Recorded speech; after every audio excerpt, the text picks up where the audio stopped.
Hello and welcome to Inspired to Resign Your Weekly Wisdom. I am Tammy Jaffe, your host, helping you go from employees to entrepreneurs without all of the headaches. So I have a special guest with us today because one of the things that people question when they're starting their own business is, what do I do about HR? What do I do about hiring people? How do I get started? What do I need to know? Where do I go from here? And so we have Tiffany Slater here with us today, who is going to be sharing with us when you need to be worried about these things, when you need to start bringing people on, all of these things you need to know from an HR standpoint. So get ready to take some notes because we've got some incredible things to share with you today. And let me just tell you a little bit about Tiffany. Dr. Tiffany Slater is the CEO and Senior Human Resources Consultant for HR Tailor Made, a human resource consulting company specializing in helping small businesses and nonprofit organizations manage and retain their best talent. Because you don't just want to find someone, you got to manage and retain them when you find good people. So Tiffany has over 20 years of HR experience in a variety of industries. She left her very successful career in search of work-life balance. How many of you can relate? Put work-life balance in the comments if you can relate to that. That was definitely one of the reasons I left. For me, it was that freedom, the flexibility, figuring it all out. But through HR TaylorMade, she is able to create joyful work experiences for herself and others. Welcome, Tiffany. So Thank you. glad you are here. Tell us a little bit about how you got started in doing this. Yeah, so I mean, it's a whole long story, Tammy. But I was in search of work-life balance, and I realized that the dream job that I had gotten to wasn't really the job that I thought it was going to be. It was more than I had bargained for in terms of my time commitment, my time away from family, my health, my level of stress, all of those things that really contribute to a bad situation. It felt like all of those things were real for me, and I was not enjoying the way that I was spending most of my time. So, I'm a very spiritual person, and I believe that there were several different signs that came my way. And I eventually said, I surrender. I hear you. Let's do this. I don't know what this is, but let's make it happen.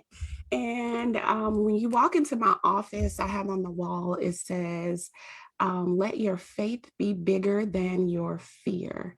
And I made a conscious decision to do that every single day as I started to transition. I mean, to have a career of over 20 years of being dependent on a paycheck from someone else. And my husband is an entrepreneur. Mm-hmm. Oh my God, right? We had kids in Catholic school. I was like, oh my goodness, am I going to be a homeschooler? What is the deal? But I knew that that was not the life that I was supposed to be living, because we're not supposed to be miserable. We're not supposed to be, full of stress and making the people around us perhaps miserable as well. So I gave a 7 months notice to my job, and at that point, I still didn't know exactly what I was going to be doing. I knew it was going to be HR, but I didn't know what it looked like. So over time, it just evolved to be what it is today. And I can honestly say that I absolutely love what I do. I love the people I serve. I love the fact that I get to pick the people that I work with. Yes, yes, yes, yes. Love all of that. Yes. So, I'm really having a great time, but essentially I got here as a result of saying yes to what I believe was a higher calling. That is so beautiful. And I love that you said that, saying yes to what is the higher calling, saying yes to that voice that's been telling you, okay, it's time, saying yes to, figuring out the path. And like you said, you didn't know all of the answers up front. You had an idea, but you Yeah. figured it out along the way. And that's what I think a lot of people get stuck in. Okay, well, I want to do something different, but I have this idea. I don't know how to make it happen. And then they're so afraid to just even step out and do something that they do nothing. Yes. And that actually is a lot of who I am. I Mm-hmm. want it to be perfect before I move. On my vision board that I have right over there on top of my treadmill desk, it says, don't let perfection be the enemy of good. It's right in the middle of it.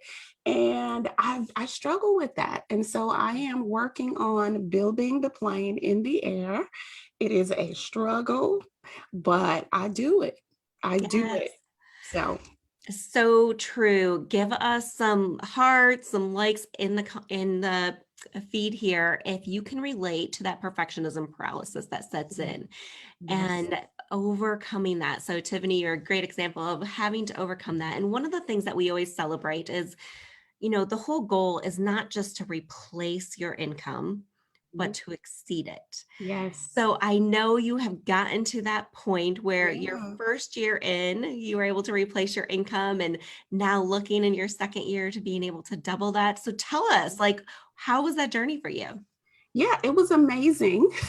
First of all, so my first year in business, I exceeded what I was making in my executive career. And I don't take that lightly. I Mhm. know that that doesn't happen to everybody. I know that I beat many of the odds. And so I look at it as a blessing. I also look at it as a nod to me making the right decision and making the choices every day that lead to me doing what I've been called to do. So, am I afraid that one day all of my clients are going to say they don't have any money? Absolutely. Am I afraid that one day I'm going to wake up and not know what HR is every one day? Yes, but I keep moving because if we don't, we'll be stuck and we'll be sitting in fear. And I may as well have stayed in the job that didn't bring me joy if that's what I was going to do. So I make a choice to take a chance on me every day. Mhm. Yes. Yes, yes, yes. There's so many awesome things in there. But you guys, those listening, you she just said so many things there that you've got to understand and we talk about all the time. You've got to take that chance, right? You've got to be able to step out and do something you love or you're never going to make it happen. You'll be stuck in that job that you don't love, that frustrates you, you're getting stressed. And not that entrepreneurship is not stressful, right, Tiffany? Right. We will be the first ones to tell you it is not easy. But the difference is when you have that passion behind it, when you have that purpose behind it, you're working towards your own vision, not someone else's. You have a bigger drive that will help you get there. Mhm. So thank you for sharing that, Tiffany, because I know that it's going to help so many people listening here and sharing that story. So y'all know it is possible. It Is is. possible. I always say, you've got to get inspired about the possibilities of what can happen, Yes. make it happen. And Tiffany is an example of one of those people who has made it happen and is just continuing to grow and scale from there. But I know you came here to talk about HR. I'm here to talk about whatever you want to talk about. You drive the Yeah. ship. But tell us, like, you know, what do small businesses need when it comes to HR? Where do they start? Yeah, that's a great question. And I don't want to give the patent answer. It depends, but it really does. If you're a service-based business opposed to a product-based business, do you own a retail store? Are you a person who, you're a singleton and you're a consultant? So it really does depend. So if you are like you and I, you're a consultant and you are the person who is driving the ship most of the time, you may not need HR immediately. But if you are bringing on consultants or contractors to help you, you want to have a conversation with an HR person so that you are aware of some of the things that you can do to ensure that you are creating a culture in your organization that you want to create for the people that work with you. Because one of the misconceptions of having contractors is that, well, they're not employees. They're not. according to the IRS. But for us as business owners, we need to think about them as employees so that we remember that they are still an extension of us. We should still make sure that we onboard them properly so that they Mhm. understand who we are and how we want them to represent us, so that they understand how we do things. Now, you're not hiring a contractor to do things exactly the way that you do them. You're hiring them because they know something perhaps that you don't know and you don't have time to do. But you still want to make sure that you give a few parameters because it's still your work in your business. So that's important. And conversations with HR people can help you understand what standard operating procedures you may need that can help you to ensure consistency in your organization. You also want to make sure that you have the proper contracts and agreements in place. Mhm. So that's obviously something that everybody needs. The other thing is if you are hiring employees, there's so many things that people just don't know and are not aware of. A lot of people think that HR is just hiring, firing, and benefits. But that's not it. What about all those things that happen, along the way? Yes. So many pieces of the puzzle that people need to be aware of. I think that it's a good practice when you're starting your business and you know that at some point you're going to have employees or contractors. I think excuse me, it's a good practice to have a conversation with an HR person so that you are aware of the things that you should be thinking about. So that when you get to that point, you'll have a partner already that you can call upon for assistance. Yes, I love that because, it is true. Like, and that's the same thing, I tell my clients with, their accountants and their lawyer, especially like lawyers. Like, you don't necessarily need a lawyer on, retainer for all these things, but you need to have that contact person with someone who can give you the answers when you need it and tell you when these are checkpoints, like, okay, at this point, you need to kind of check in with me, see what you're doing, make sure you've got the right contracts in place, some of those things. So I Yes. think that is some great advice. And I totally agree with the onboarding and treating them. I mean, there's different ways. You got to be careful from the law perspective about treating them as employees, but Yes. having, regular conversations with them, having weekly meetings, having ways to set them up, do training with them on certain things Yes. because they're there supporting you. Mhm. And one of the big things I always talk about is when you bring that, like when you bring people on, they've got to understand your vision for Yes. your organization. They've got to feel that whether it's an employee or a contractor, they've got to feel that that's something that they also want to work towards. Yes. And then they work so much harder for you. They work so much better for you when they understand that vision and mission. They know what they're working towards. So Yes. they know when they've helped you achieve something and they can celebrate with you. But I think so many times people bring, especially contractors on and set them up to do like a specific task Mhm. and then they don't have conversations with them. They get upset when they don't do something right, but then they don't tell them. So I want to Right. hear from you, like, what are some of the things that you see people fail at Yeah. when they're bringing on people? Well, one of my philosophies is that people suck, but it's our fault. Yes. It's our fault because we don't tell people what we expect of them.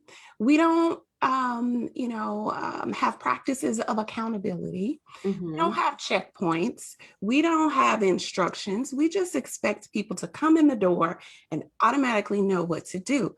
That doesn't work.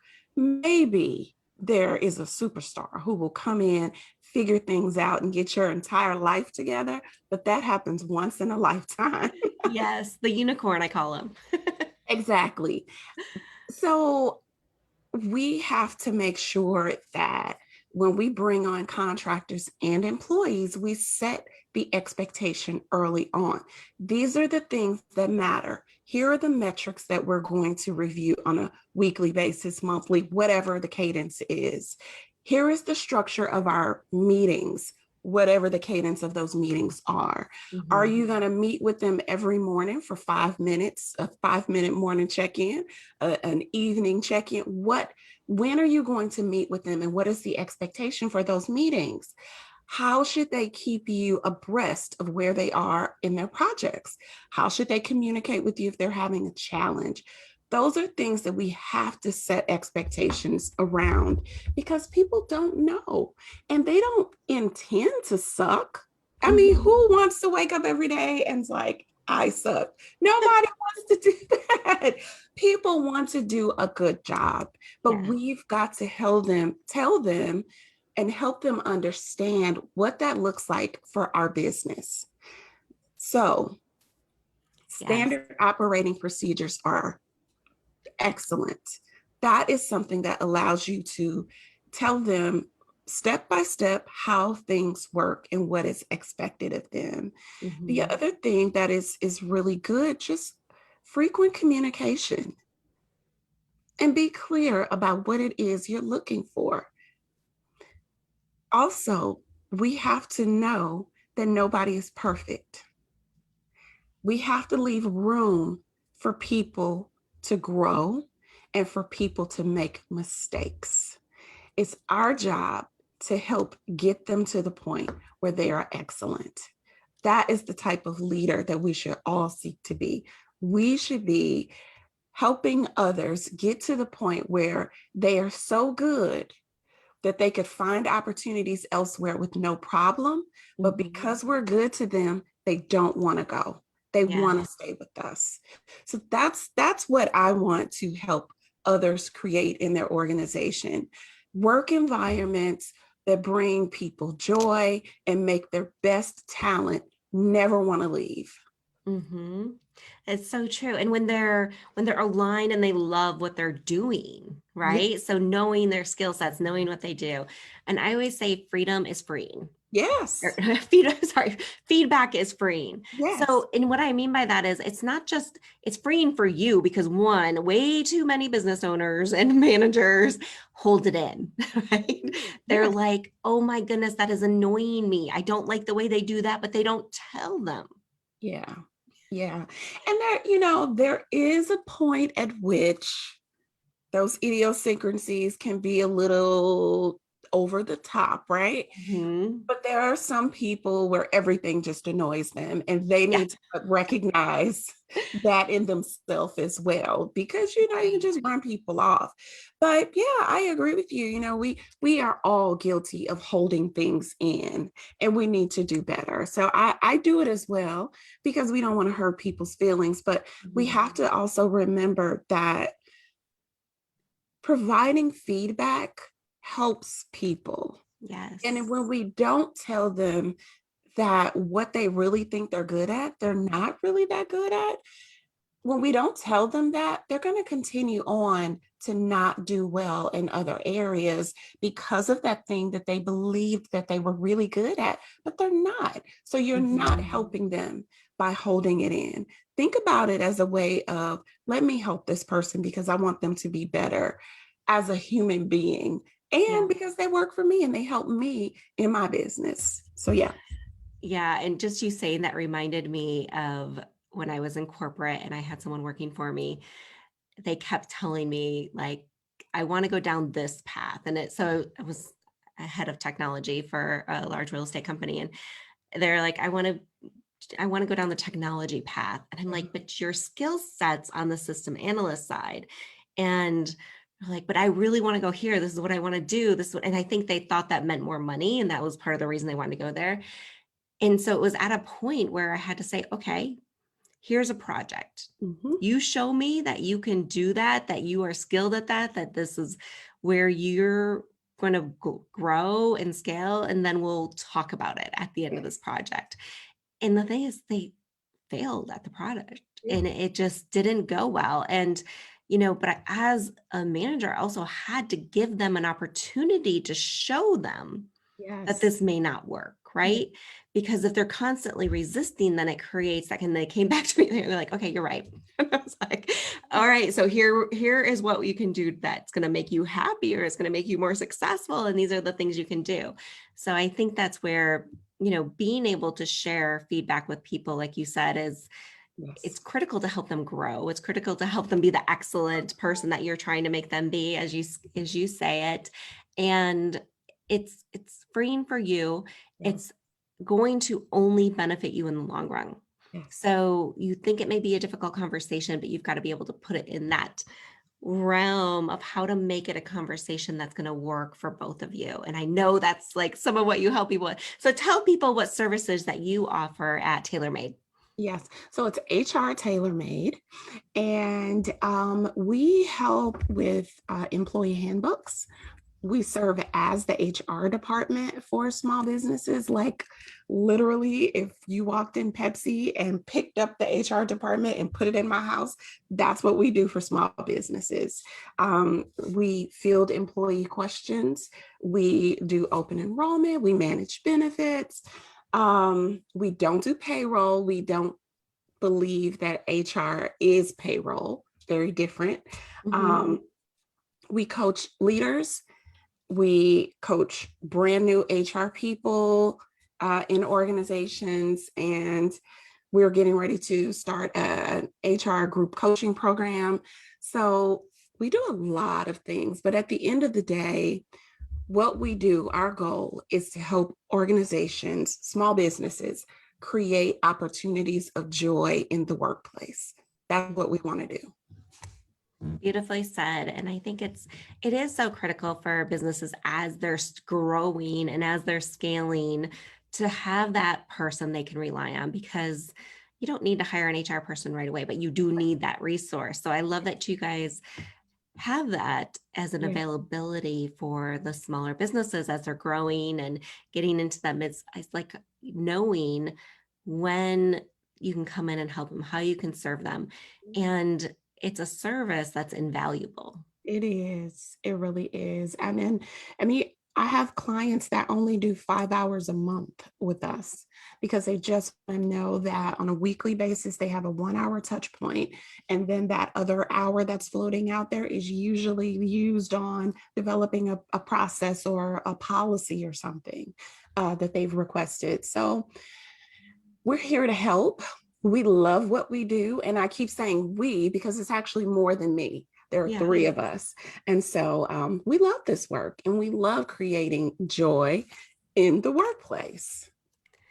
Yeah, I love that. And it's so great to be like to have that security as a business owner and to know that you have that support and Mhm. that growth and are building that team that's really going to take you to a next level. Yes. So I believe you have a free gift for our audience as well. What is that, Tiffany? Yes. And you know what? I did not put that in the link. So let me find that. But I That's do. right. Just tell them what it is and we can share Okay. the link afterwards. Thank you. I have a checklist, the top 10 things that you need to consider before making your first hire. So I think that this will be really helpful for so many people. And I went all out and put everything I could think of. So I hope that your viewers find it helpful. I also have a free 30-minute HR strategy session. And if you just need to talk about the questions that you have and what you need to do as next steps, I'd love to chat with you. So I'll give you all those links.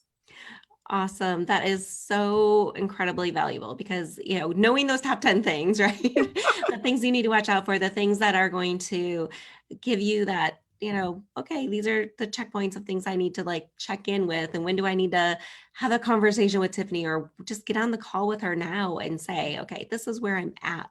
Yes. What do I need to do? Where do I need to go from here to get that relief and some of that pressure out for you? Because I know some of you are like, oh my goodness, I've got an employee, I've got some contractors now, and Yes. I don't know what I need to be doing.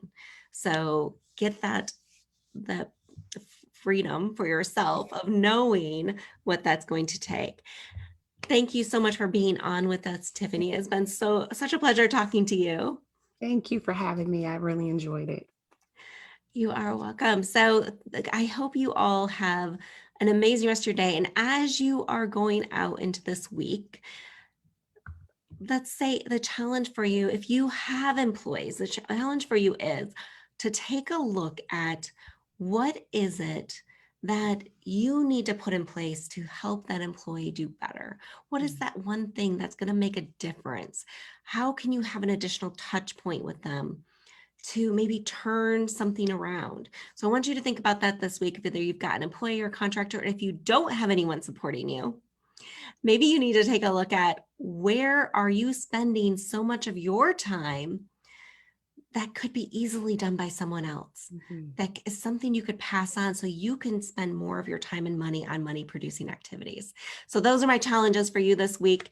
I hope you have an amazing rest of your week and get inspired to do what you are meant to do and get out there and take action. I will see you all next week.